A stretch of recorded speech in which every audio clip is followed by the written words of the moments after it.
Welcome to the Get Offset podcast. My name is Emily. I'm Dan. And, hey, sister, flow, sister, gotta make that dough, sister. I'm Joan of Heart. And that was Joan apart with the screen violence. I apologize to either of you if that intro was really loud. I don't even know if you could hear it. No? It was quiet. Yeah, I barely heard it. Couldn't hear it. Nope. Always fun things. We're still pretty new on Riverside.fm, but it seems like a pretty cool little podcasty tool. And so thanks to everyone who's for their patience while we're figuring that one out. Very much thank you for your patience. Affiliate link in description. Always got to say that. Great. Well, we're here with Dan of Dan Explains It All from Old Blood Noise Endeavors. Hi, Dan. Hello. It's good to be here.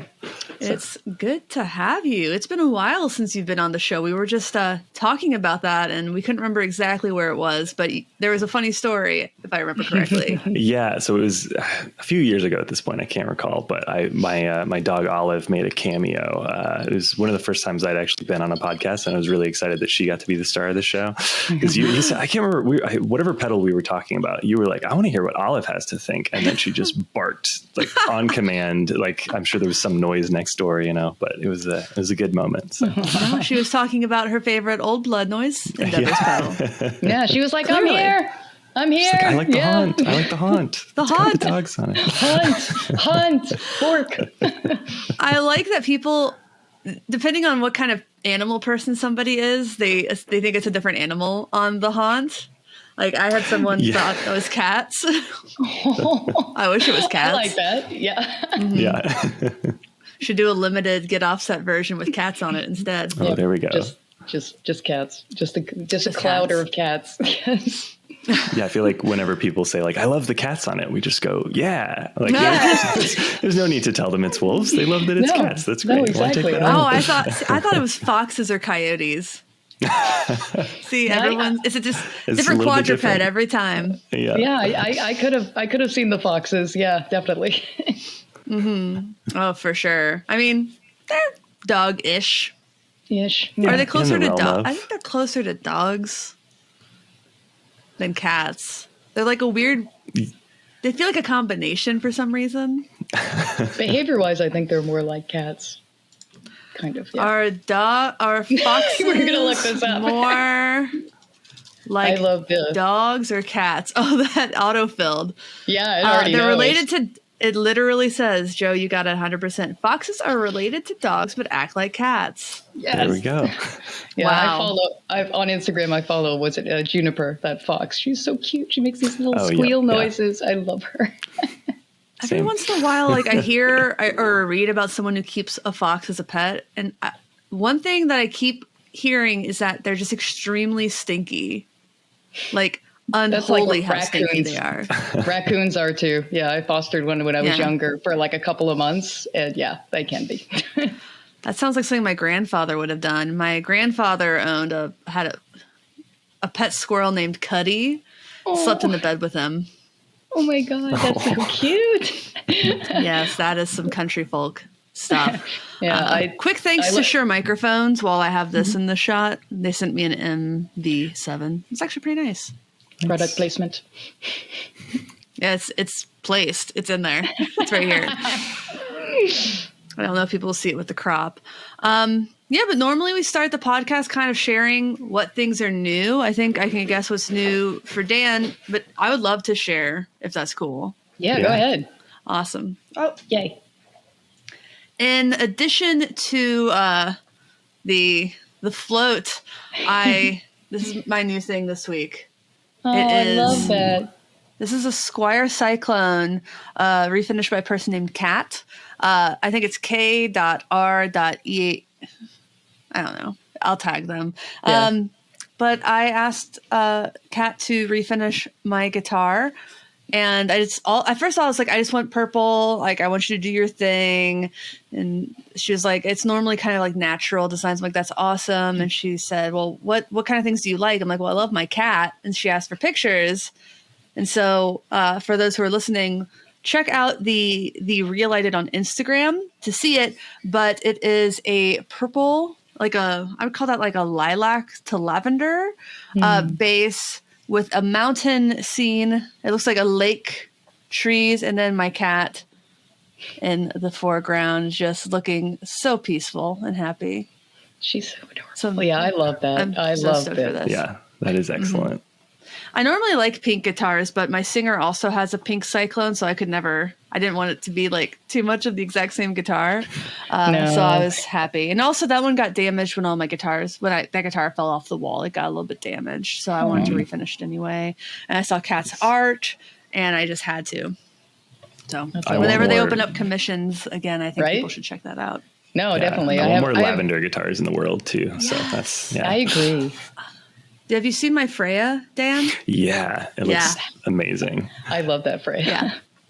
I didn't know how much I needed that exact guitar in my life. But so that's what's been new with me. Joe, do you wanna go? It was keeping in mind this is airing on Tuesday. Yes. I guess my new thing is that I finally finished the MAW demo after 3 months of arduous labor. Yeah. So yay! Congratulations. Finally. I haven't watched the whole thing yet, but it's on my schedule for today. Awesome. I still need to finish it as well, but it's amazing. Yeah, I sent a few people some like links beforehand, just kind of to beforehand kind of giggle about some things. I think really people are going to be hyped and excited. You're going to laugh. Like, it is in some ways absurd and endearing. Like the best demos are. Yes, they are. So I'm thinking about August 6th, Saturday, releasing that demo at around 3 p.m. So I'll be still working this week, obviously, hear ye, doing my rounds of telling people. But I am definitely looking forward to that. And I love the premieres because I get to watch people react to things in real time. And I really enjoyed that when I did the Sunlight, because that was the first one I did. Just seeing everyone react to the voice. And that's why I've kind of hidden the voice, so that when the demo releases, that's kind of like the voice unveil. You get that shock of like hearing the character, their personality, and like everything that comes out. But unlike the other demos, there's 3 voices with this one. So you have the big mouth. It's very Little Shop of Horrors. You have the big mouth, and then you have the 2 mouths that are like supporting singers. Like, we're having fun over here with it. The demo's done. We're still, like, me and my partner are finding ways in the day to kind of like quote it to each other now, like in conversation. It's definitely something that I think, like Sunlight, I've seen a few memes go around that are, pretty wholesome and funny, but I hope it's something that you send to your friends and just start like quoting as a joke to each other. Like, if it does something like that, it's doing a good ripple. People are having fun. That's why I do it. Oh, totally. I'm sad. I don't know if I'll be able to make the premiere. I'll be in Canada. Wow. For a little music festival. First music festival since the pandemic. And hopefully I'll get to see Nicola Loznak and Meredith Coloma and maybe some other friends up there. Those are awesome. Both builders, and Nicole does a lot of repairs, but she's been building more guitars, and I'm really excited to see some of them. Yeah, that should be fun. Yeah. Don't worry about my premiere. Like, go have fun. It might happen, but Dan, what's new with you? Well, we put out Float this week. After a very long time in development. How long? How long was it? So we were trying to track this back when we were making videos to tell the story of it. And we found I think it was September 2019, a Slack channel was made, and Brady said, "Hey guys, Andy has a filter idea." Because basically Andy Offling had this idea for just a filter pedal idea with kind of a list of, and it could do this and it could do this. And so we made a Slack channel and started talking about it. And then January of 2020 that the last NAMM I was at, the last NAMM Old Wood was at, we all just kind of had a lunch together where we were chatting more about it. And so then I think I kind of started in earnest working on it like February or March of 2020. And so a lot of the development happened like, right before it all went down. Room. Because I'm in just my like home office area. So this is where a lot of Float was designed. That's where the magic started. Yeah.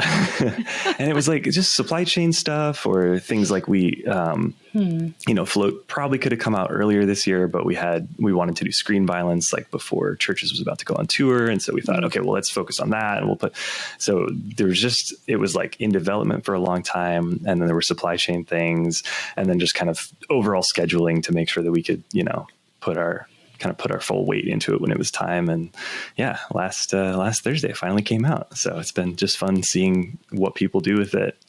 Cause I feel so intimately familiar with it. So it's nice to hear other people play it now. Yeah. There were some really great demos. Ann Silikowski, Emily Hopkins, and oh my God, I'm going to be so embarrassed. Names. Andy as well. Andy, of course. Yes. Wow. Usually my brain works a little bit better than this, but I'm just going to look them up on YouTube, perhaps. Yeah, I'm blanking right now, too. Yeah, Matt Lowry had one. Matt, that's who I was thinking. Matt Lowry. That was a good one, too. Jason, Working class music, yeah. Yes, Jason did that one solo, but he did it with synths, too, which was really cool. Yeah, that's another thing. I just always play guitar. And so a lot of product development is like how it works with a guitar, kind of with fingers crossed that it'll work with other stuff too. So it's been really fun seeing it getting more explored with, synths and things like that. Yeah. The one thing I didn't do is I didn't try it on bass because by then the demo was already pretty long. And I was like, not doing this to people. I also had to film it. It was so hot in Seattle, basically like when I was starting to film until like the day this episode comes out, that I had to wake up early to go downstairs and film it through direct. I had to do a direct thing just to not be rude to the neighbors at 6 a.m. Because it was going to get like too hot to. I'd just be like sweating and stuff if I had waited to do it like after work, like I usually do for demos. A fever dream. I was like, I got to wrap it up. This demo's already 20 minutes. It's already, and actually I cut stuff to make it shorter. So y'all are welcome. It was 30 minutes of filming. So I'm already filming. I know I really want to just go ahead and edit it just to make sure that everything worked, because sometimes you don't hear things until you're in editing and you're like, I should really redo that. Yeah. And then I was like, and then I got to start work. Yeah. There's a lot to cover in it. Like Dan Explains It All is like by far the longest one that we've done. I think it was 32 or 33 minutes. Yeah. I think it was about 32. There's still like settings that we didn't get to, or like I felt like at the end of it was basically like, okay, so that's how all the controls work, but we didn't even have time to show how like here are some cool sounds you can make with it. It's like there's interesting sounds happening, but it feels like it takes half an hour to explain the thing, and then you get to start having fun with it. Yeah. There's a lot to unpack with that pedal. Yeah, and that's kind of the route I took in filming my demo. Is like I was like, here's where I think you should start, because I tried starting a few different ways and it just wasn't clicking. So I hope that the way I started helps somebody else when they're starting, is kind of the big thing. Like I'm like, let's start with fixed filters. Let's pull everything else off the table. Let's just hear how you can have like a low pass on one side, a high pass on the other, and how the cutoff stuff works and resonance. Yeah, I think that's a great approach to it. Yeah. Thank you. Yeah. And then, but you got 2 expression pedals in yours, didn't you? Expression, did you? We mentioned it. Yeah. We didn't, that was another one of those things where it's like, and you can plug in expression and it could control, the cutoff or the rate or the, one on one side, one on the other side, or one, and then it's just, but anyway, here's it controlling both cutoffs. Okay. Next thing. Oh my God. But yeah, that's a fun thing. Like you can use it as like, you can kind of make it a wah pedal if you connect like a classic expression pedal, to just a fixed filter, that now it acts like a wah pedal. And I think that's like, was one of the things throughout the process that we wanted to do is like capture a bunch of expected sounds, despite the fact that it can do so many unexpected things. You know, the idea of it was to expand the concept of what a filter pedal could do. You know, that Andy's initial kind of idea was just like, yeah, it's like these two filters, and they could just be moving super slowly and just kind of in unexpected ways. And it was like, yes, I love all of that, but also I want it to do classic envelope filter. We should probably have an expression control to make it do the wah thing, you know, making sure that it ticks all of the kind of expected boxes as well. Yeah. And even that envelope filter does some pretty unexpected things. That random mode, when it's on random, that's so cool. It made me smile when I was messing with it the first time. I was like, okay, I like that. That's excellent to hear. Just watching the demo just always gets me laughing and smiling, though. Like Dan explains it all when you're doing, I think it's the water scene when you're basically doing the ins and outs to do the series mode. I love how much that changed. And also the way in which you know, it's synced, I've heard, is amazing. Like in doing that, someone else did that. I think it was Andy that did that. And the other thing, which is totally awesome, is the fact that you guys were doing that slider, like moving magically by itself.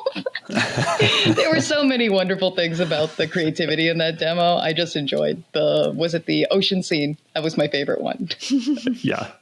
That was the first kind of little bit of it I saw. I think I like walked in while Seth was working on that. I saw those waves in front of us.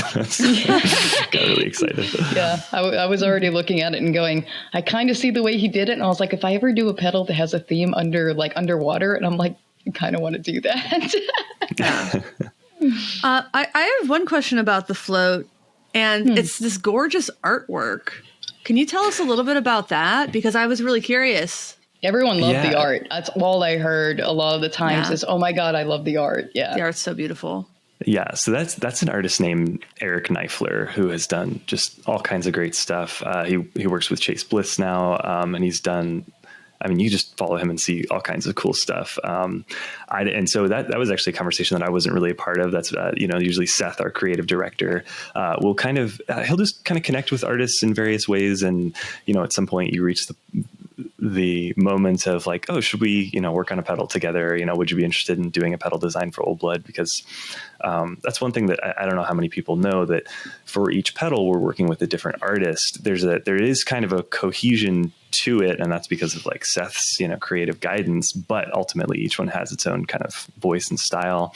But yeah, so I don't know how the conversation started with Eric Kniffler, but in that case we actually had the art really early on. Like the art was basically done in 2020. Wow. And we had kind of the hardware layout, and the artwork and everything was done by the end of 2020. It was just all the specifics of the programming and the eliminating some noise issues, and then supply chain stuff. Once we figured out what we needed, realizing that it wasn't available, and so we should get some other stuff instead. But yeah, so we've had that. Yeah, we've had that artwork for a very long time, and have like always loved it. And I think that's another part of why we were excited to get Float out there, because it's like, this might be the coolest pedal we've done, like visually. It really is. And Joe, there are 4 mouths on it. Just up the ante for me, guys. Just up the ante. You had 3 mouths, but here there's 4 mouths and their profile. I love and it's just sort of imagining you put more and more mouths on your pedals to make more and more work for Joe. Yes. They're like, hey, you know what? We think this is a learning experience for her. It's great. Challenges how you grow. Yeah, let's put another mouth on there. Yeah. How many mouths? Never too many mouths. No, not at all. I mean, I was excited in hearing about this, and I love even how the Discord, you guys had like a hangman for a while of like the members were trying to guess like with vowels. Was it wrong answers only? Is that sometimes the one? It was. Yeah. Sometimes it was wrong answers only. Sometimes somebody did eventually get it, but it was really, really funny how everyone was trying to guess it. And it's just, as far as everything that I've watched so far, I really love how the 2 filters can work together, like with the dynamics in, let's say if you have filter 1, you have the dynamic set to, if you strike it pretty hard, it's really reactive. And then on filter 2, it can kind of be like a slow moving in between. So it's kind of like a strike of like not a harsh, but really dramatic envelope filter. And then in between, you have this kind of warbly wub in between, each. Like, that's like what so Emily cool. Hopkins did with where she sent the low notes through the screen violence. That sounded so cool. Yeah. The more that I watch these demos, I think I told, maybe I might have told you yesterday. I was like, this is, I'm prepping obviously before, we have this interview, but I'm like, I don't know if I should keep watching these. I didn't know that I needed this, but now I'm starting to think. This is a slippery slope. Nothing wrong with it. It's like Pokemon, gotta catch them all. Yeah. Yep. Well, that's how it feels sometimes. I mean, it is. You can see. Yeah, they don't see. I have some of those Cydio crates, and I have pedals in those too. And I dig through them like all the time. Like I had a show on Friday. I was playing with my former keyboard player, Brittany Danielle. She was doing a full band show. Her regular guitarist couldn't make it. Neither could her regular bassist or drummer. So it was a completely new band. We never played together before. But it was great. Sean Crawford, my friend Sean, was there. But before the show, I was just digging through. I'm like, I know is a gain or a boost and like a distortion or overdrive. And so I was just like going through, pulling out all the gain pedals and testing them, see what sounded best with the Freya and the amp. And I don't know if I'll ever get back to being in a place with a band where I can just have one pedal board. I have to build them for every show still. Yeah. And I have to build one for the show I'm playing on Thursday at the Royal Room in Seattle. It's a Women of Country showcase tribute. And listening to some of these songs, I'm like, okay, so last time I really just needed a tremolo, a slapback delay, and an overdrive. This time I need like a chorus and a phaser. Because it's like 80s country. So it sounds very different than the other stuff I was playing. I'm like, oh, cool. I get to dust out some new pedals, but man, it would be nice to just have the one. Yeah. Mm-hmm. I think we all dream of the board that does it all, but then ultimately I think if we were stuck with one board all the time, we'd be like, but I don't think it actually does it all. It's like you always want something new. Exactly. To push you in a different direction. Is it Seth who carries pedals around in a picnic basket? Yep. Yeah. I want What's pictures. In that picnic basket? Oh my God, that totally reminds me of like Hanna-Barbera. Hey, whoa, what's in the picnic basket? Oh, Yogi Bear. When I worked at a theme park, when I was growing up, it was Hanna-Barbera land, and it was still that way when I worked there. And we called all the kids Hanna-Barbarians.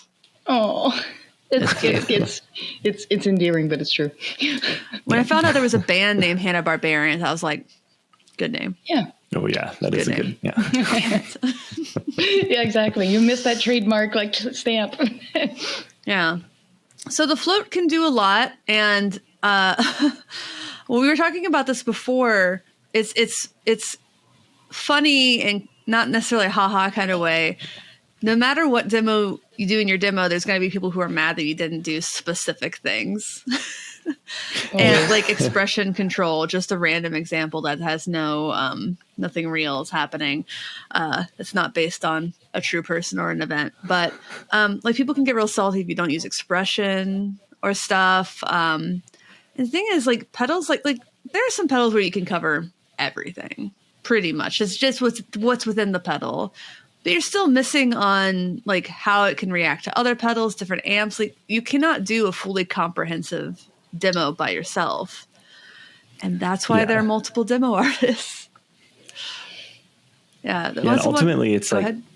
Well, I was just going to say, even if you showcase kind of all the pedal is capable of, it's like you're going to have, but how does it sound on bass? Okay, well, great, you played it on bass, but how does it sound on drums or on a drum machine or maybe saxophone or it's like there are so many different ways to process or voice. Not only the sound that comes out of it, but what sound you're starting with. And so it's tough to capture everything. Sense. That's why I love watching other people's demos to see what they do. Because I know I did completely true stereo. I know working class music did dual amps, like in stuff that Emily Hopkins and Russ did. Just so different. And I'm really glad that they did. And that's one of the things I love about the community of demo artists. We all do different things. We all have our different ways to think about the pedals and different takes, because if they were all the same, why would you send out multiple pedals to multiple demo artists? Yeah, exactly. Yeah. And I mean, even still, there's another demo artist that does like some animated stuff too. But again, like, I'm going to be different than them. You're going to be different than me. Like, everybody adds their own unique element. So that's why anyone's like, yeah, I'm going to start demos. So it's like, yeah, go ahead, do it. Like, that's great. More voices, more creativity. You find a pedal. Maybe, of course, like with the Maw, I demonstrated it in ways that I had not seen it done before. So that was my approach, because I saw some of the other demos, something that maybe I could do to kind of take it in a different direction. So I really think the more people that are doing this, I mean, hey, expression wise, if I may not get to that, you know what? Life is an experience. Life is an adventure. I want you to find out what the expression is, and art in music is subjective. What I think I'd do with that is completely different than what you would do with that. So everything is valid. Everything is fair game. Go have fun. Be curious like a child. Explore. Yes, absolutely. There's a Nico K song where she talks about like going past a venue that there'd be music coming out, and she would hear the sound and wonder how it was made. And then you kind of lose that wonder. And I've talked about this before, losing wonder. And it's just one of those things I hope I never lose completely. Just being in awe of something and not knowing how it was made. Yeah. No. It gets harder to do that the more you know about a thing. Yeah. You have to find wonder in different ways. Like, I mean, that was another part of the float process, is I was like, I don't really use filter pedals. So being tasked with designing a filter pedal that does new things, it's like, okay, well, wait, what do the old ones do? You know, what do they sound like? Or what is this entirely new genre?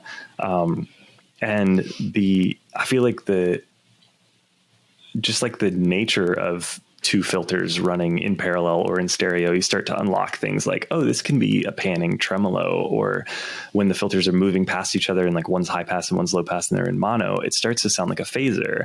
And I still couldn't tell you why that is. I understand that there's some phase difference happening as they get filtered and it creates that sound, but I don't really know why. And it's like, so to be able to get deep into a pedal of like, okay, let's do analog. Let's figure out how to make a good analog filter. Okay, this sounds good. Now let's digitally control it so we can unlock the whole swath of ideas that Andy came to us with.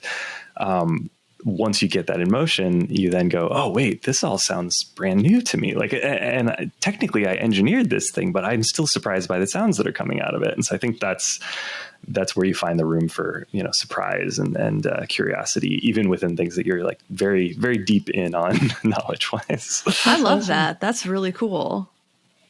Question. In regards to like when you were starting this, of course, with Andy, are there any pedals that you took inspiration from where your starting point was? No, which I think is maybe interesting. I don't know if it is. It is. It is. For me, it is. Because I think normally you would use pedals as kind of a jumping off point. Like if you look back to like screen violence, churches kind of had a list of, here were some devices we were using while we were recording. So here's some ideas of the sounds we like and that we would want to, put into one pedal. Or like, with Calamity Drive, it was like I had done some, I had used some different overdrives and was like, I want it to be kind of like this, but then also like this, but in one box. And then with Float, it was less about this pedal, but different, and more about just like, how do we execute all of these ideas together. And I think that was just because I wasn't familiar with very many filter pedals. We did have the Death by Audio Evil filter was one that like Andy had referenced of just like, it's a really great sounding fixed filter. Nice. And we had one at the shop as well. So I guess I did play around with that. And I've played some envelope filters in the past, but yeah, I didn't feel like there was any particular specific reference point. Yeah, I asked this because I know of course, with the screen violence, you and I talked about like the Dimension C and how that, at least with the screen side, there's some kind of, because I did the whole thing where I did Dimension C into screen violence, and it's just, you're going into another dimension at that point. But I appreciate you adding the fact that Dimension C was one of the things that influenced or inspired you on that screen side. Yeah, it's the way that it does the choruses. Their LFOs are phase flipped from each other, and so it creates a super wide stereo spread. So the same idea on screen violence is that it's like a different wave shape, a different voicing and everything. But that idea of if you flip the phase of the LFO, suddenly it sounds way wider, and almost like with the Dimension, I think their goal was for it to be a motionless chorus. So you wouldn't hear the LFO move. You would just get a sense of width. You do still hear the LFO move a little bit, but it's less like, I guess, wobbly sounding than a traditional chorus. And so, that was kind of where the inspiration got pulled for just the width of screen side. That's really cool. It's great. Yeah, that's what I said. Like, as far as since I got screen violence, I'll keep gushing about that pedal, just, since I got it, because honestly, since I added it to my board, because my pedal order, the top row, I have 2 rows. The first row is mono. The second row typically is my stereo workhorses. They were pretty stagnant. They don't move much. My bottom first row mono, I switch all the time. So the top row, I have screen violence going into microcosm, going into polymoon, and then big sky out stereo, that whole thing. Anytime I turn on screen violence, a lot of the time, everything else is off. It's just by itself. I love it by itself. The stereo signal coming out of that pedal is so lush and so lovely. I find myself going, okay, boys, you take the night off. It's just me and screen violence tonight. I love that pedal so much. And I love that I love that kind of pedal. I love that you went stereo recently. You guys have done mono, and just with screen violence being one of your first stereo pedals, and then of course now we have the float. I really love, and of course also we talk about the CBA Gen Lost that's coming out, and you guys are starting to explore the stereo, and I am really appreciating it. And there's some people that say, I don't get why this whole stereo thing. It's kind of an experience unless you rig yourself to do it. You kind of don't understand it. I didn't before. I used to have a mono board. And then, of course, once I went stereo, I was spoiled for the rest. I was spoiled and then didn't want to go back. So, so I appreciate some of you guys doing this, stereo exploration. And they sound so good. It's like you guys have been doing it forever, but these are your first ones. So thank you. This is awesome. Well, that's amazing to hear. Yeah, I feel like it's... I don't know. Yeah, I keep forgetting that it's monumentous that we're suddenly in stereo. Yeah, it is. It is a big deal. That does serve as a sort of a crossing point of all right, we're in new territory. But I think, it has helped open up. It's been fun learning about achieving interesting stereo effects, because we don't just want to be here's a... I don't know. It would be totally fine if we had a ping pong delay, or a stereo dark star that's just literally 2 next to each other and it sounds kind of the same, something like that. It was perfectly usable, cool stuff. But I feel like with float and with screen violence, at least, it's been about figuring out what makes stereo fun. So that chorus trick with screen violence, or in float, I never think of it as a stereo pedal. I just think of it as a 2-filter pedal, because you can use it in all kinds of ways. But then I felt like I kept having to be reminded, I'm writing the press release and it's call it a stereo filter. I'm oh, right, that is cool. And then you start to play with things like my favorite, or one of my favorite stereo things to do is, to sync the filters so they're moving at the same time, set them both to random. As I'm saying this, I'm realizing we may have done this in the Dan Explains It All, but I'll repeat it anyway. Set them both to the random wave shape, and min all the way down, max all the way up. So what'll happen is each filter will change at the same time, but they'll change to different cutoff frequencies. And if you're on headphones, or you have amps spread wide or something like that, it basically sounds like the sound is moving around the room, because it's going to be louder or quieter in one ear or the other, just depending on what random frequency it landed on. Yeah. So you take a mono sound source and just suddenly bounce it around the stereo field, just with two filters, ultimately a very simple effect, of just only so many lows over here, only a different amount of lows over here. And suddenly it's like the sound is bouncing around your head. There's fun moments like that. Yeah, I love how the cutoff was that you could set the highs and lows based off of the cutoff, depending on each filter. That's how you can control like how the signal kind of goes up and down, like how the filter is itself. Like there's so much control, like just me watching the demos. There is so much versatility in that pedal and so much possibilities. Mm-hmm. Yeah. So I think it'd be a good place to take a break to say, if you want to support the Get Offset podcast and YouTube channel, there are a few ways to do that. You can support us on Patreon at patreon.com/getoffset. For as little as $5 a month, you get access to our exclusive Discord server, which is a very fun and helpful and safe place. I love that. I love that group a lot. We also have merch at getoffsetpodcast.com/merch. We have affiliate links for Sweetwater, Reverb, Perfect Circuit, and more. So if there's anything on those sites that you are interested in buying, please go to any of our podcast episodes, any of our YouTube videos, and find that affiliate link. It costs you nothing extra, but it is a way to help support the channel. And of course, my favorite way to support Get Offset is to like, comment, subscribe, leave a review. It's my favorite. Subscribe. I was like, I wasn't looking at Joe's camera for a second. I was like, she's just doing that. What is she doing? Yeah. So that's my spiel. And of course, please get the float. It's so cool. So one of the questions I have is with the mostly around the routing of the float, because if people don't know, it is a stereo pedal, but you can like wire it up in series. You can do different kinds of things. You get a stereo in, stereo out, mono in, mono out. Has that made you maybe rethink some existing effects like the white cap, perhaps?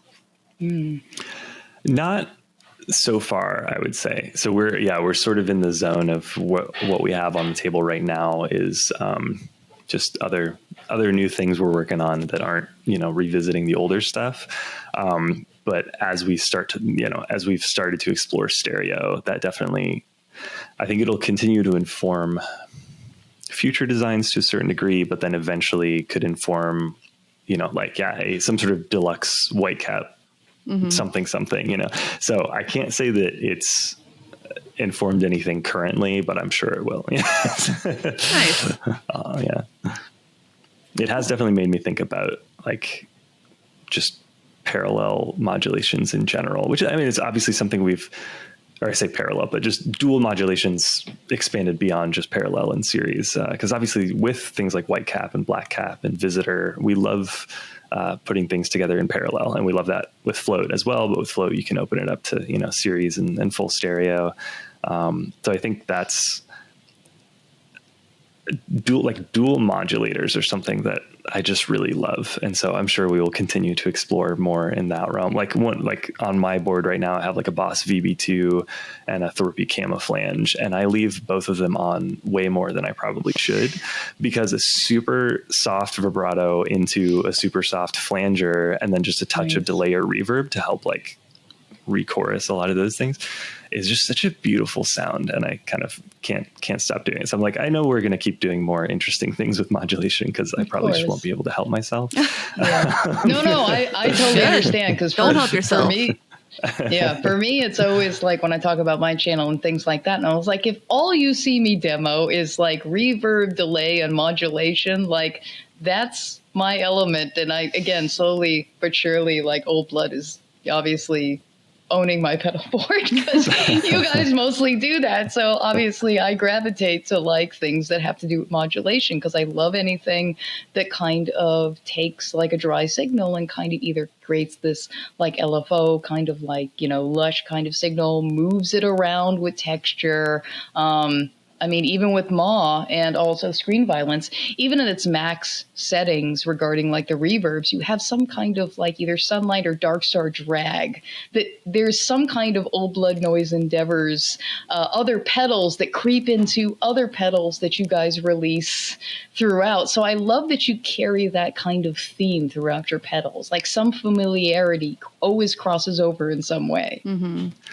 Yeah, I think there's ultimately a bit of just our tastes as Old Blood just naturally inform things, where it's okay, here's a fresh delay reverb sound in the screen side of screen violence where, start the algorithm from scratch. Okay, we're tuning this, we're doing that. And ultimately you end up with something that has hints of things like sunlight and dark star, because it's like, yeah, those are the sounds we like, so it's interesting how those through lines don't have to be intentional. It's just, kind of the same team of people working on things and having tastes kind of just show themselves naturally. I think it's fun. Yeah. It's really fun an to hear that identity from others as well. Yeah. No, exactly. And I do kind of appreciate that because, again, you have something like a subtle setting. If I go to mode 1, that it's a short slapback, but then I take it to the farthest. Oh my God, that just really makes me think of the Twilight Zone episode Little Girl Lost, which is maybe the worst episode. I think I've mentioned that in my demo, but I hear that and I'm just like, there's that little girl in the walls who's actually being voiced by an adult woman. Just like putting on a little girl voice, yeah. It's exactly it, dude. That is literally exactly it. There's so much possibilities that you can do. And again, like putting it on your voice, putting on a guitar, like anything is possible. But you have that drag that's always there that I love about like either Dark Star or Sunlight, where it can be almost like a freeze pedal in the scent, depending. Yeah. I'd like that in Sunlight. That was really one of the neatest things, I think, because I've always wanted a freeze pedal and just never got one. And I'm like, I have one now. Sick. Yeah. The other thing on both Sunlight and also the MAW that they can do is that with the long delays, it can basically do the repeats in such a way that it doesn't do that, self-oscillation. Because for me, I don't like my ears to bleed. So the fact that it keeps a consistent volume level and it can just go on creating a texture forever that you can suddenly do stuff on top of. Oh my God, I love that. I like self-oscillation. You like it. You do you. I like it. It was really, I use that self-oscillation a lot with Sunday Crush. Like transition. It's really cool to use that to transition from one song to another without there being blank space, but it still gives everyone else a moment to like refigure whatever they're doing for Jenna to turn some pedals on and off, that kind of thing. We like to do that with mood. My band Plain Speak, both me and the other guitar player both have moods. Well, I have one in my guitar. You do. He has one on his board. And I love that guitar. That was one thing we did like at a recent show. He was just like, it basically between songs, he would just kind of hit the mood and see what it spit back. And then that would just be the texture as we were tuning up, getting ready for the next thing and then go. So it's fun to find those sounds that help you transition. I've also done that with the mood. Yeah. I was like, well, okay, so there are a few different weird things I can do. I had a pretty semi-permanent board, but there were a few things that I would like swap in and out because I don't use a ton of delay in that band. So I was like, well, maybe I can use the mood in some other places and some other songs instead of just using it to self-oscillate between songs and stuff. And that was really fun. It was always different. Yeah. I think that's what's fun about it. Yeah, it's always going to surprise you, but it'll usually sound musical as long as As long as you're playing something musical. Yeah. No, of course. And, it does remember.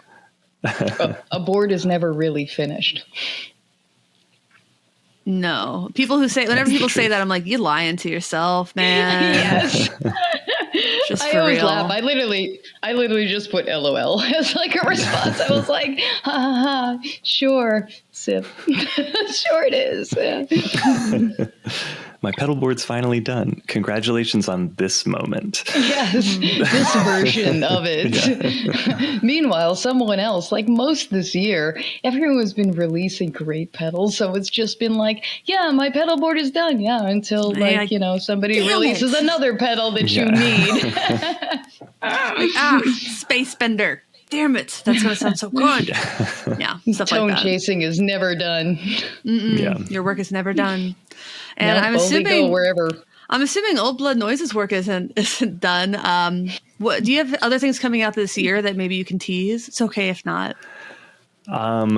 Yes, that's the tease. I think we're hoping to put something out around the holidays, like November-ish or something, where there's a thing that's roughly done. Artwork is being worked on, but the sounds are there. So I'm very thankful that we're now at the point where we have multiple things in the tank, so we can approach Float as like, okay, that's done, but when do we want to release it? Instead of like, all right, we got to put something out. What's closest to done? And instead of having to scramble from a product development standpoint, it's like I can think of a couple different things that are really close to being done. One that we'll hopefully do later this year, maybe November, and then another probably earlier next year. It all kind of just depends on production, marketing, and all the various schedules you have to line out. But yeah, there are some more things in the queue that that's really all I can tease about them. But, sure, totally. We're working on more stuff. So. I'm really glad that you're in this place where there are several things, and you can like wait for a minute and find the right time to actually release it versus rushing to get stuff out. How long has that been the case? Is that a pretty recent development that you have just kind of almost more security, I guess?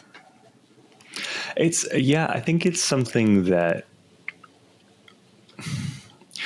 we've wanted. I mean, probably from day one. Like I joined Old Blood a year after they started. I sometimes still feel like the company had this like long life before me, but it's like, I guess I've been with them for, let's see. So that was 2014. Yeah. So I've been with them for almost 7 years. They've been around for almost 8 years, but still in my head, I'm like, well, yeah, I can't speak for the long history before me. Yeah. But it feels like for as long as I've been there, at least like we've always wanted to be able to have more of a buffer and not be kind of scrambling. But I think especially in 2020, we had to really figure out, because like the supply chain was not going to be forgiving. There were even more elements that, you look at knobs, and it used to be like, okay, we have to be able to order these knobs 2 to 3 months out. So we have to make our color choices, based on that. Now it's like, we have to order those knobs 7 to 8 months out.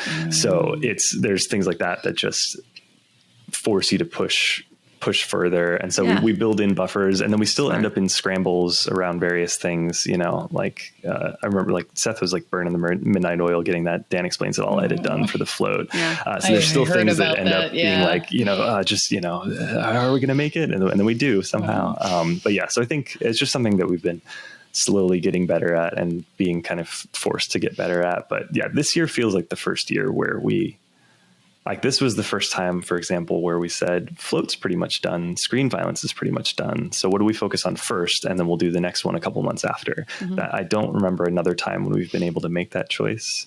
And then to also in that same meeting go, okay, and then probably this thing later this year, and then this other thing next year to start. So yeah, it's a fairly new thing just over the last maybe year or two, but sounds like a good thing. Definitely feels good. Yeah. Speaking of churches, can you tell us a little bit about how that collaboration happened? Because I love that band so much. It was so exciting to see them get like a signature pedal. Yeah, that was a pretty exciting thing for sure. So I guess they had been using some of our pedals, and they had been working on an album and thought, what if we put out a pedal like related to the album? What if we in conjunction with the release of the album and the touring and everything could put out a guitar pedal? Because it was something they had been geeking out on a little extra this time around, And so I guess they were just fans of Old Blood and had their management reach out, and Brady said, yeah, let's talk. So I think that was maybe like July or August of 2020 when we first talked about it. Is that right? Yeah, I think that's the case. So I guess that one dates back a long way as well. Just from an idea standpoint of like, what might this look like? Are we all interested? And so that was the meeting I left from, where I had kind of notes on, they were naming different devices that had inspired them and their sounds. And so we sort of picked up that project on and off as time allowed and as it made sense. And then the album finally came out, August of last year, kind of late summer, early fall last year. And that kind of pushed it into, okay, we're going to start really, really working on this now. And yeah, we're able to get it out there. And yeah, I'm still like, oh, wow, I get to work with churches on something. I get to help them craft a signature sound, having loved their music already. And then hearing Screen Violence, the album, and going, oh, this is even better. And that's one of the things that was so cool about it to me, was that immediately people can't be like, you can't use this musically on stage. I'm like, well, yeah, you can. And people have. Yeah. People always say that about weird pedals. I got that comment on the Space Bender. Someone was like, you couldn't use this live. I'm like, well, actually, a few bands have had it on their board for a few months. So obviously you can. Maybe you can't. Yeah. And that's it, a personal problem. But I always tell people they're limited by their own creativity. And it's fine to have like some limitations like that. But it's like when people would say like The Habit, for example, is like, that's an unusable pedal live. I'm like, I disagree. I think that you can absolutely use that live. I can think about exactly how I would use it live. Shit, I might put it on my board for this country show just because I can. I could just use it as your slapback. Yeah, a slapback with like the slide, making just a little bit weirder. Yeah. Almost because like when I was at Guitar House, we all came with some settings that we liked, and Ryan Burke commented that the one that I picked, which was essentially like a slapback with some slide and some kind of interesting things happening that made it not just a slapback. He's like, that sounds very much like Les Paul recordings and Mary Ford. Yeah. I was like, yeah. That's probably what I was listening to when I was queuing that one in. You got me. And that's one of the things we talked on another podcast before this in one of the other episodes, in which I really do appreciate having pedals that come out, not only like what you do with Screen Violence with churches, but also that the album you've been recording with your band Planespeak, you have these pedals that are instrumental to the sound of an album. You have these people like, oh yeah, I would just slap your name on a pedal. Like, no, but like, if you really want the sound of an album, like here, you can have this pedal to, obviously in your own creative endeavors, you like the sound like Church's album, like the first track. I can definitely hear Screen Violence in that first track so much. I mean, I really do hope that people start moving in this way. And by the example you guys are setting of, pedals and recording albums together, like this is kind of a sound that you two can own and create similar sounds, as opposed to everybody in these forums figuring out how did they get this sound. Like, hey, don't worry about it. We got this figured out for you. Here it is. Here's my tone in a box. Exactly. So speaking of which, I know you guys have been working on it, but do you know, as far as like when the album's releasing, that you've been doing with Planespeak? Yeah. So we actually, I'm hoping we can set a date like this week, because we just got the masters back a week ago, and they sound amazing. I'm very excited about it. And yeah, so I think we're aiming for just like a couple months from now, because now we're in that zone of like, okay, we love the way this sounds. We want to share it with people. So we just need to kind of get ducks in a row on, all the stuff that has to happen between now and a release day, and like set up a release show for it and all that. But it should be soon. So I'm very excited about that. No, I look forward to listen. I look forward to it. We're aiming to put out a single like toward the end of this month. It's not August yet. Toward the end of August. It'll be August. It'll be August when this comes out. Well, there we go. Yeah. End of the month. Are you trying to put it out on vinyl as well? We're hoping to. Yeah, we've been talking with somebody local who kind of helps bands put out vinyl. And so I can't say it's definitely happening, but I can say we're all interested in making it happen. Mm-hmm. So I'm a bit of like I'll believe it when I see it. I'm excited about it, but I don't want to get too excited just in case. Yes, but we do hope to. Yeah. Yeah, vinyl's I know how like, that is. Kind of like you were talking about knobs. That used to be like 2 to 3 months, and you'll have your record. And now it's like 9 months to a year if someone's even taking on new work. We've heard, 'cause we worked with Furnace to put out our records for Sunday Crush. And they were great, first of all, really great. But I think they might not be taking work right now unless you've previously made a record with them, just because everybody wants vinyl. And then you have really major artists who, this is not like bashing them for releasing on vinyl, but when Adele wants her record on vinyl, they know they're going to need to order a lot of copies. And that really did a number on a lot of smaller artists who wanted to release on vinyl, because as far as I know, nobody is making the machines right now that press vinyl. They're just trying to refurb old machines as fast as they can, which isn't always possible. Because when I lived in Nashville, United Record Pressing was the largest record pressing plant in the country. And I got to go on a tour of it once when they still did those. And it wasn't that big. There weren't that many machines. And they talked about how like you hope to maybe find new old machines and refurb them, but it's not always a guarantee. It's just tough. Wow, yeah. No, like everything has a really long lead time. Like when I recorded some music with a music project, which was Beneath Velvet Skies, we recorded, sent it a demo at about 2020, like July. And we went in the studio to record it about September. It wasn't until like April 2021 that those were coming out, as far as it takes time to like produce and master music. We had like two singles, but it took about a year for them to come out. So everything is a process. It makes it more impressive to me that like back in the 60s, there used to be answer songs a lot on country music, and they'd be charting at the same time. Like someone would release He Has to Go, He'll Have to Go, and then a woman would release a song called He'll Have to Stay that was like a direct response to that, clearly, and they'd be in the top 10 at the same time. Like they could do that back then. Amazing. And here we are in a world where you can pretty much instantaneously release whatever you want, and that's extremely rare that you have answer songs. Sometimes you'll be like, okay, California Girls was an answer to New York State of Mind and stuff like that, but nothing so fast, and they can both be hits, but they won't, not at the same time. Yeah. That's amazing.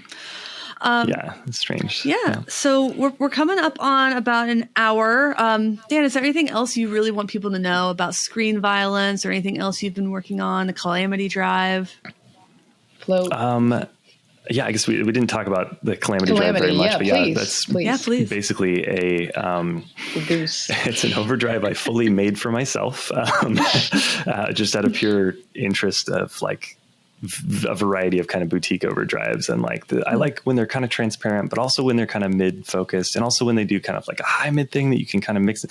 And so basically I just like designed one for my own use cases, and then ended up using it a lot while Plain Speak was in the studio. In like December and January, we were recording the stuff that's coming out hopefully in a couple months. And so we thought, well, we're trying to think of ways to kind of like fund the album making process, because we are just, we're just a little DIY band. And we thought, what if we put out a pedal? Is that weird? So then I go to Brady and Seth like, hey, I kind of want to put out a pedal. Like, don't worry, this is not me starting my own company. This is a drive that I meant just for me, but then we thought it's really good and it was super useful to us in the studio. So I think we'll make a run of them. So that's something that you can buy from us now to kind of support the album making process. Nice. Awesome. That's so cool. It's on my list for sure. That's so smart. I have a long list. It's on my list though. I know Float, I know Black Fountain, I know obviously the Calamity Drive for sure. I remember you mentioned some of the backstory of how the goose part of the pedal was named. Could you talk a little bit about that? Well, yeah. So that was just me with a label maker having fun with names. So that one of the things is in that pedal is that there's a switchable boost section that's just a big clean boost was the original idea for it. But then when I was voicing it, I ended up making it's like kind of a dirty boost. Like it clips a lot more easily than you would expect from a clean boost. And so as I was labeling it for myself, I was like, I don't know, its boost sounds kind of boring. And the whole thing is like, it's meant to hit other sections harder, to make them distort more, and also to distort a little on its own. So it's kind of like goosing whatever comes after it. So I'll just call it goose. And then when my bandmate Ben and I were approaching, actually putting it out. So he has also done like the artwork for the album. And so he designed it. I'm excited for people to see the album art, because when you see the pedal, it kind of hints at what the album is going to look like as well. So you'll see the cohesion across those two. Right. And so when he was working on that album art, he was like, did we decide, do we want to keep Goose or change it to Boost? And I was like, Goose is really fun and silly, and it reminds me of like playing Untitled Goose Game with my wife. I love that game. Like, my husband and I play it all the time. Yeah. Yes, so I love that game. It's so many positive associations, but also like it's not super clear. Maybe we just call it Boost. And That's he was like, enough. "No, we go the silly route. We call it Goose." Yeah, so it's always. a goose. It's a goose switch and a goose knob that is just the volume for the goose section. And then he said later, like he also calls his dog Lucy. He and his partner like call her Goose sometimes, Loosey-goosey. Loosey-goosey. Yes. And so she was like, she saw the pedal for the first time, was like, "Is that about Lucy?" And he was like, I like to think so, but Sure. I don't Why know what the not? response was, but it's basically No. like no, All but roads. also yes at the same time. Yeah. Sure. Speaking of dogs, No, how's of course. Olive? Oh, she's doing great. Yeah, she's, let's see, the door is closed and she's not in the room, so she can't barrel in here right now. But yeah, she's great. She's a excellent. good girl. Yeah. I told you my niece's name is Olive. Did I tell you that? Oh, I'd forgotten that. I did. Yeah. It's a good name. It is a good name. It's A little I like biased. it. Cool. Well, we've been talking for about an hour, so that might be a good place to wrap it up. Of course, for everyone out there, please go check out Old Blood Noises Pedals. I always suggest you buy directly from independent builders when you can. But if there's anything else in the world that you want, please consider using the affiliate links in the video or podcast show notes, description, whatever. Always greatly appreciated. Thank you to everyone who does that, including whoever bought a $400 guitar the other day on Sweetwater. Thanks. Thank you, whoever that was. And Dan, thank you so much for coming on. This has been a lot of fun, and we learned so much about this incredible, powerful pedal. And I'm so happy to know more about it. Well, thanks so much for having me. It was it's been a busy summer of pedal releases, so it was nice to get to kind of talk about all of them, and especially on the tail of Float finally being out after so long. It's a fun week. So I'm glad I could join you both on it. Awesome. Joe, is there anything else you wanna say? Shout out? No, I mean, I'm just going to shout out again that August 6th on the Saturday, 3 p.m. is pretty much what I'm announcing. The MAW demo is finally coming out after all this time. I know I've been talking about it forever. You're tired of me talking about it. But it really is actually happening. August 6th at 3 p.m. the premiere is going to be. I hope you guys will be in the live chat. I really will be excited to see anybody's reaction to this, because that's really what the fun is, the reaction and the hype and pretty much the shock of like how this is going to be received by people with the character. And not only that, but the way the MAW is demonstrated also in the house band. I did do the dry wet out of the XLRs. So I really do like that fact that I can actually put dry in the left and in the right have the effects that way, in which they both kind of in separate channels. I really did like that, and I really never had kind of a way to experience that before the MAW. And in the exploration of once I got to the house band of like, okay, I haven't seen anyone demo this pedal in such a way that they would do cable out or, just kind of that way. Let me do it in the XLR out as if somebody was doing to 2 amps. I'll go direct, with the condenser, but like, let me see how that may come out. And I'm also going to release the house band song, which is the Comfort is the Lie. I'll be releasing that separate. I've had a little bit more time to work on the mix of that, which is apart from YouTube. So that one will be more of like The same day, I'll release that as well on my Bandcamp, Joan of Heart. And again, I look forward to everybody experiencing that. Obviously, I look forward to the both of you finishing it off and obviously letting me know how much fun you guys had. And that's pretty much what's up with me. Taking like a little bit of a short break before I go into the next demo. I have a new character. Yeah, I have a new character that's going to make it a lot easier for me to demo anything. I know what it is. If you know my Instagram, which I'm most active on more than TikTok, it's more of like I post to Instagram and then I'll kind of post to TikTok. But one of the other elements, I guess, of the Pedal Playhouse is my cat Figaro. He's very much like Freddie Mercury. Like, he very much is the reason why I have to go direct. Otherwise, you all would get Easter egg meows all the time. Like, he very much wants to be... I know you do. He very much wants to be a part of the musical process. Always, like, I go on my live streams, I'll pick him up, and he'll be like, "Oh, there's things going on here. Okay, I'm done." Like, I'll put him down. But I figured the best way to free up and to make demos a little bit quicker if I animated my cat Figaro. So not only will I, create a voice, for him, but also I'll be able to unlock that gamer cat lady award. Crazy cat lady award I'll be able to unlock, in life. So I'll be able to really demo anything, and he'll be my counterpart that I can kind of help me explain either, guitars or pedals that don't have, art that I can animate. They're more like text and other things that, don't facilitate me creating a character for. I figured that would be a quick way. He's already done. He's already ready to be, added into demos. So that's pretty much going forward. If it's not a pedal that I can animate the art for, I think that'll be a good way for me to do that, is including my cat as an animated character. Nice. Yeah. So my husband's trying to tell me to eat, remind me to eat, because I haven't eaten yet today. You do. I probably should. Really. But Dan, is there any last thing you want to shout out or say? No, yeah, just thanks again. Go buy some Old Blood pedals. For sure. We work hard on them. Yeah. Well, everybody out there, thanks for watching. Thanks for understanding. I was like, yep. Who's going to do it? Who's going to do it? That's my job. Thanks for watching. Thanks for listening. Thanks for understanding. Until next time, my name is Emily. I'm Joan of Heart. Goodbye. Bye-bye. All right.